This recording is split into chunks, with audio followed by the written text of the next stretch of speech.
Hi everyone, I am going to show a little video about making a paper anemone, and I have a bunch of flowers here, but what I'm going to do is I'm going to get started with cutting out my pattern, and I'm going to be using a double-sided crepe paper.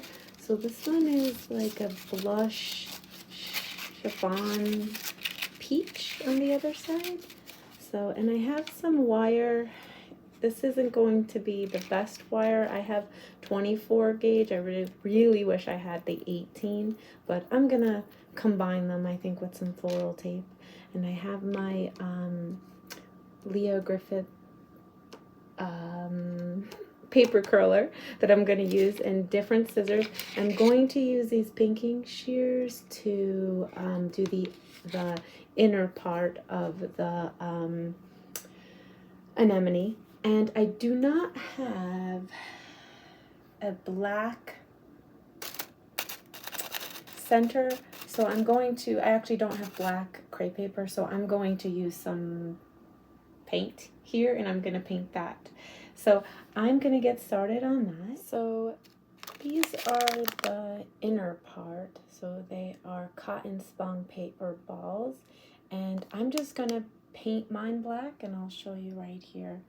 Kind of messy, but if in a pinch you don't have the black crepe paper, you can definitely paint them black. Just make sure that you see that little hole. Make sure you don't paint over that hole, and sometimes they're kind of hard to find when you're poking. You can poke the wire through, but I tried somewhat to leave my hole open, but sometimes, you know, the way they're manufactured, you don't really have a great hole to begin with. So we'll see how that goes.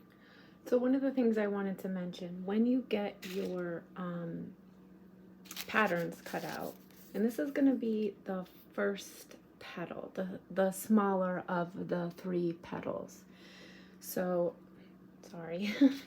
So this is the first petal, it's the smaller one, and I'm going to cut three petals. I have already cut a few right here, and you can notice with the double-sided, you can see that there's a variation of color, which is going to look really pretty when you assemble the flower.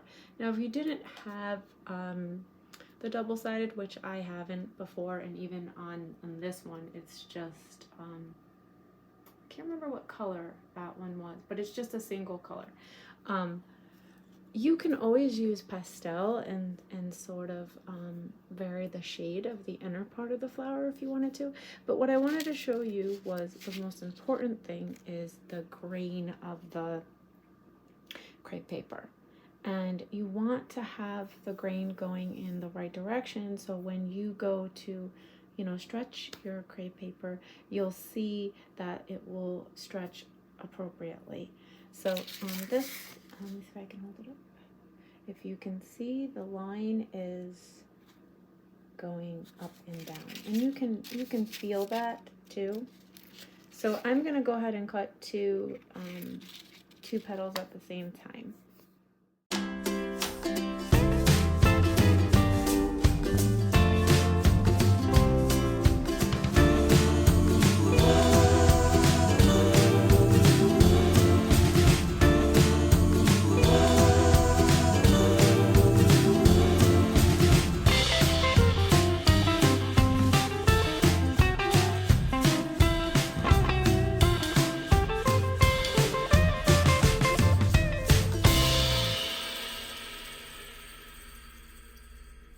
Okay, so I went ahead and I cut out my 3 different petals, going from small, medium to large, bigger. So once that's done, and I just wanted to show you, I just layered the paper to be a little more efficient cutting by hand. But so your center is essentially a strip of paper. As tempting as it is to take your paper and fold it and go this way, do not do that, because like I said, you want to stay with the grain, and that is going to mean you have to lay the strip this way. So I'll show you how that looks. Okay, after I cut out the center part of the anemone, I just went ahead and I used my pinking shears and I cut the edges of it. So you can kind of see, cut the edges, and then I just used a Sharpie, and then or you could use an alcohol-based marker too, but I just had a Sharpie laying around. And then I colored the edges on both sides, and then I'm going to use these lovely pointy scissors, and I'm going to cut in each edge with these and for the pinking shears, and I'll show you how it looks.